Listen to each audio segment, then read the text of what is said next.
Hello my friend, hope you are fine. Le sujet dont on parle aujourd'hui est ma foi important, nécessaire. Parce qu'il y a beaucoup de personnes qui vivent avec des regrets, dans la culpabilité, qui ne savent pas quoi faire de leur passé et le traînent avec eux sans jamais pouvoir le dépasser. Combien d'entre nous avons eu à faire des choses qui nous font honte aujourd'hui? Combien d'entre nous vivons avec des regrets et un sentiment permanent de culpabilité?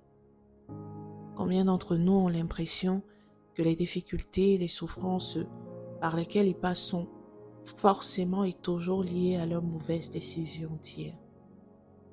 Combien d'entre nous aujourd'hui vivent encore dans leur passé? C'est vrai, il y a certainement des choses difficiles à assumer, des actes que nous regrettons et que nous aimerions effacer pour pouvoir recommencer à zéro, dans l'espoir de faire les meilleurs choix et d'améliorer notre réputation, mais hélas. Parfois, il y a des aspects de notre vie que nous aurions préféré garder pour nous, mais qui ont, malheureusement, été exposés au grand jour. Et même si nous essayons de les oublier et de passer à autre chose, il y a soit des pensées, soit des personnes, ou encore des circonstances ou des conséquences liées à nos mauvaises décisions qui nous rappellent constamment qui nous étions et le genre de vie que nous avons mené. Et nous voilà plongés dans la culpabilité encore et encore, replongés dans ce passé encore et encore, et on finit par traîner cela avec nous-mêmes. Et c'est un cercle, encore et encore, ça ne s'arrête jamais. Du coup, on fait un surplace. J'avoue qu'on ne se sent pas mieux quand on entend l'histoire de certaines personnes qui ont mené quand même une vie droite, une vie décente avec avec une bonne moralité. Et qui parfois, quand ils disent qu'ils ont fait des choses horribles et qu'ils racontent des choses qu'ils pensent être la pire des choses, tu te dis, ah là, moi je vais passer mon tour, je vais pas parler de mon histoire parce que ce qu'elle dit être la pire des choses, moi j'aurais aimé que ce soit seulement ça que j'ai fait parce que moi ce que j'ai fait est tellement plus grave encore et tellement plus honteux encore que ce qu'elle dit être pire. Alors on se sent pas mieux et on se dit, on est certainement le dernier ou la dernière des derniers, le pire de tous. On se sent un peu comme Paul. Et même peut-être pire. Ok. Ton passé n'est pas glorieux. Mais qu'est-ce que tu veux faire? Oui, tu as fait énormément d'erreurs, commis des péchés. Tu en étais même esclave et les fruits de ton péché te font rougir constamment. Mais que comptes-tu faire à présent? Tu vas continuer à te traîner cette honte et à vivre dans ce passé. Tu vas continuer à te sentir coupable chaque fois que quelque chose ne marche pas en te disant « si seulement je n'avais pas fait ceci ou cela, si seulement j'avais fait les meilleurs choix, si seulement. » Te torturer de la sorte encore et encore. Tu ne peux pas changer ton passé, alors tu fais quoi? Vivre dans la culpabilité toute ta vie? Te sentir toujours gêné devant les autres? Être incapable de parler de ton histoire parce que voilà, tu as l'impression d'être la pire ou le pire. Ressasser sans cesse tes fautes devant Dieu, devant les hommes. Tu vas faire quoi? Est-ce que c'est ce que tu vas toujours faire toute ta vie et rester là? Tu peux continuer à te punir ton passé. Rester là à contempler ce passé comme la femme de Lot qui se retourna pour regarder cette ville marquée par l'iniquité qui était une partie de son passé qu'elle devait laisser derrière elle. Et si tu fais cela, tu finiras par rester immobile, figé comme une statue de sel. Autrement dit, tu feras du surplace, tu ne pourras pas avancer.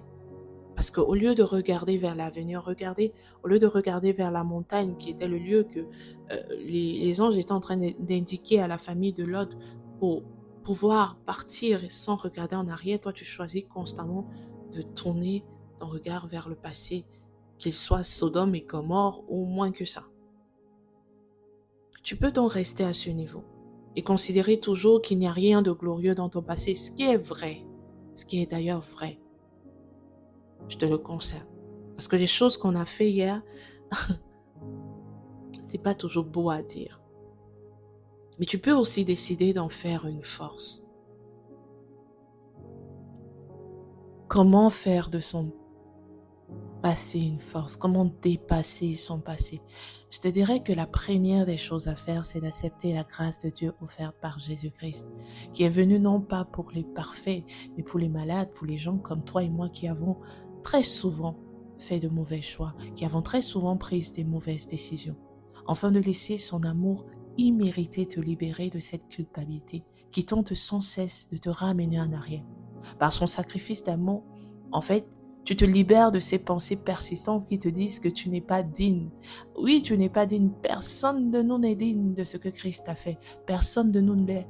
Même si certains prétendent être meilleurs parce qu'ils n'ont pas trop péché, parce qu'ils ont été toujours de bons religieux, la justice de l'homme reste un vêtement souillé devant Dieu. Il n'y a que Christ qui justifie et nous permet de nous tenir sans faute ni ride devant le Père. Il y a cette série que j'ai regardée qui s'appelle L'avocat à la Lincoln. Je ne sais pas si tu as déjà vu, mais cet avocat était particulier. C'est-à-dire que il avait des cas souvent où les gens n'étaient pas coupables, mais il y avait des cas où les gens étaient vraiment coupables. Et c'était très grave. Il y avait tout contre eux. Mais lui, il s'était donné pour mission que son client doit être déclaré non coupable. Et il a risqué sa vie. Il a failli perdre sa vie. Il a été tabassé. Il a été menacé. Mais quand il prenait un client, il se donnait pour mission que lors de ce procès, devant ce tribunal, tout doit être fait pour que son client sorte de là non coupable. Et lorsque son client sortait de là non coupable, il pouvait maintenant faire autre chose de sa vie, prendre d'autres décisions. Ils étaient toujours redevables vis-à-vis de leur avocat, étaient prêts à rendre n'importe quel service. Mais avant de prendre ce nouveau départ, avant de faire toute autre chose, ils étaient coincés là dans ce tribunal. Mais une fois qu'ils sortaient de ce tribunal, de ce moment-là où ils entendaient le jury déclarer non coupable, ils pouvaient faire autre chose. Qu'est-ce que j'essaie de te dire? Il y a le tribunal, il y a un tribunal, il y a l'accusateur des hommes qui nous accuse sans cesse. Et il nous accuse pas en vain, il y a des choses qu'on a fait qui nous rendent coupables. Il y a le tribunal des hommes, il y a ton propre tribunal que tu t'es créé. Il y a ce tribunal-là, il y a tout qui t'accuse dans ce tribunal-là. Mais il y a quelqu'un qui devait être le juge et qui à un moment donné viendra en tant que juge, mais qui aujourd'hui dans le temps de la grâce est avocat. Et lui, il s'est positionné comme ton avocat. Il avait tout pour t'accuser. Il connaissait tes fautes, il n'avouait des choses. C'est ce qu'on appelle le secret professionnel avec les avocats. Ils savent. Mais il savait tout. Il sait même des choses que tu ne peux pas dire. Mais il a choisi d'être ton avocat. Et dans ce tribunal-là, il a fait tout.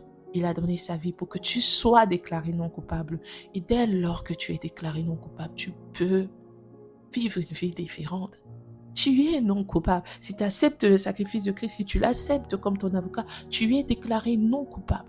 Et tu peux vivre une vie différente maintenant. Maintenant, c'est possible pour toi. Sors de ce tribunal. Que ce soit celui que tu t'es créé par tes pensées, que ce soit les situations, les circonstances qui sont tous là devant toi, les personnes, l'accusateur, tout. Sors de ce tribunal. Accepte Christ, prends sa main et sors de ce tribunal. Lui te déclare non coupable. Tu peux donc passer du Simon pécheur à un Pierre. Tu peux devenir une source de bénédiction pour beaucoup, afin que le nom du Seigneur soit glorifié au travers de toi. Parfois, il peut arriver que tu tombes comme Pierre lorsqu'il a renié Jésus et qu'il est rentré dans son ancienne vie. Mais lorsque cela arrivera, lorsque tu ressentiras cette culpabilité, qu'elle voudra revenir, qu'il y a des choses qui veulent revenir ou que tu es tombé et que tu auras l'impression que ça te ramène en arrière. Rappelle-toi toujours d'une chose, tu n'es plus Simon, tu es Pierre. Si tu as donné ta vie à Christ, les choses anciennes sont passées, toutes choses sont devenues nouvelles. C'est véritablement ça.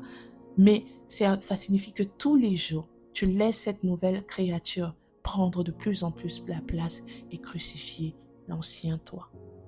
Une œuvre que seul le Saint-Esprit fait en nous lorsque nous abandonnons. Et tu me diras, d'accord, mais comment je fais pour que mon passé devienne une force? Comment en tirer le meilleur? C'est vrai, ton histoire est particulière. C'est vrai, ton histoire, il n'y a pas que des lignes droites. Bien au contraire, il y a des lignes courbes et elles sont les Il y a beaucoup plus de bas que de haut, beaucoup plus de mal, beaucoup plus de péché, beaucoup plus d'erreurs à répétition. Mais c'est ton histoire, c'est ton témoignage, un témoignage qui parle à deux, qui parle, un témoignage qui parle de grâce, un témoignage qui parle de pardon.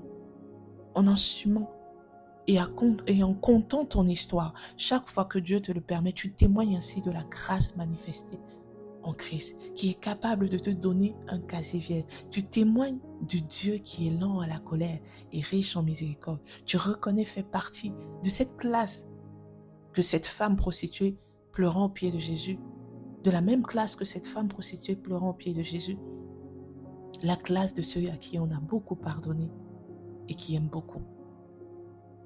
En parlant de ton histoire, tu montres que Dieu est bon, que Dieu est miséricordieux. Tu montres que, oui, c'est vrai, il n'y a rien de bon dans ton passé. Il n'y a rien. Il n'y avait rien même que tu pouvais présenter à Jésus comme quoi que ce soit. Mais c'est ton histoire. Et c'est une histoire qui parle de la grâce, une histoire qui parle de l'amour et qui va aider beaucoup de personnes parce que tout comme toi, il y a beaucoup de personnes qui vivent dans le passé, qui regardent leur histoire et se disent « Mais moi, j'ai fait des choses horribles. » Et quand ils entendent que quelqu'un peut devenir autre chose et que tu es la preuve vivante que Dieu fait grâce encore, qu'il est miséricordieux, que l'amour existe, que la grâce est encore disponible, ils prennent espoir. Et ils acceptent aussi de prendre la main de Jésus. Aussi ton passé, même s'il est loin d'être illusion, peut justement être ce qui fait de toi quelqu'un de compatissant vis-à-vis des autres. Il est choquant de voir des personnes à qui Dieu a accordé son pardon, pour qui il a fait preuve d'une si grande compassion, être si peu compatissant avec les autres. Alors que notre propre passé, alors que leur passé devrait les enseigner la patience et la compassion. Mais toi, tu peux faire les choses différemment. Souviens-toi toujours d'où Dieu t'a pris et considère qu'il t'a aimé malgré ton passé, malgré tes péchés. En conséquence, fais preuve de compassion envers les autres. Beaucoup de personnes vivent avec un poids de culpabilité et ton histoire ainsi que ta compréhension profonde de leur situation peuvent faire de toi un instrument puissant entre les mains du Seigneur pour qu'ils puissent sortir de là, de sorte qu'ils puissent aussi prendre un nouveau départ avec le Seigneur. Tu peux toucher et aider ceux qui ont un passé semblable au tien. Tu peux les comprendre. Tu ne tolères pas le péché, tu ne tolères pas leur vie, mais tu les comprends parce que tu as été comme ça. Tu comprends même les raisons que d'autres ne peuvent pas connaître, qui les poussent à vivre telle vie ou telle autre vie. Et tu peux, avec l'aide de Dieu, les aider à sortir de là. Si on ne connaissait pas le passé des personnes comme David, comme Pierre, comme Matthieu, comme Paul, comme la femme samaritaine, comme la prostituée de Rava et bien d'autres, nous aurions peut-être du mal à croire à l'amour de Dieu pour les pauvres pécheurs que nous étions hier et de sa capacité à transformer n'importe qui. Leur histoire nous montre que Dieu peut venir nous chercher dans notre pire état, nous laver et nous rendre semblables à lui. Au-delà de leur foi exceptionnelle, nous identifions aussi à eux à travers leur faiblesse. C'est ce qui, entre autres, nous galvanise, même quand nous tombons, à nous relever et à continuer notre marche vers le ciel. En laissant Christ faire son œuvre en toi. T'amenant de l'obscurité à la lumière, tu deviens aussi une source d'encouragement pour d'autres et un signe d'espoir pour ceux qui commencent à se décourager, croyant que ce n'est plus possible pour eux de changer. Oui, c'est vrai. Parfois, tu peux te sentir comme un imposteur. Parce que lorsque tu essaies de dire quelque chose de vrai dans l'optique d'aider, de pousser les autres à changer parce qu'ayant vécu longtemps dans le péché, tu sais qu'il n'y a rien de réjouissant dedans. D'autres pourront estimer que tu es mal placé. C'est d'ailleurs ce que fit les pharisiens avec l'aveugle-né que Jésus avait guéri et qui leur a parlé. Il dit à cet homme, toi tu es né tout entier dans le péché, tu veux nous enseigner. Oui, on pourra te donner l'impression que tu ne peux pas enseigner, conseiller. Toi-même tu peux te sentir ainsi, même si personne ne te le fait ressentir. Tu peux avoir l'impression que tu n'es pas légitime. Mais rappelle-toi de ce que je t'ai dit. Tu n'es plus la même personne. Mais cette fois-ci, c'est Christ lui-même qui fait son œuvre en toi. Il y a des jeunes hommes, des jeunes filles qui ont besoin de ton vécu pour ne pas commettre les mêmes erreurs. Et si elles ont quand même commis les mêmes erreurs, et s'ils ont quand même commis les mêmes erreurs, au travers de toi, Ils peuvent ne pas rester à ce niveau et croire que la grâce qui a été faite un jour à une vierge comme Marie est aussi la même grâce qui a été faite à une autre comme Marie de Magdala. Ou encore croire que la grâce qui a été faite à un disciple, à quelqu'un comme Nathanaël, est la même grâce qui fut accordée à quelqu'un comme Paul. Ton passé peut être une force. Si seulement tu acceptes de tenir la main de Christ, tu le laisses faire son œuvre en toi et que tu témoignes de sa grâce, tu pourras aider alors beaucoup de personnes.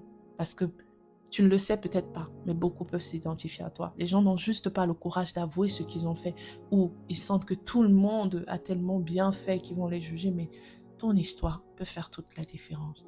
Tu es béni abondamment.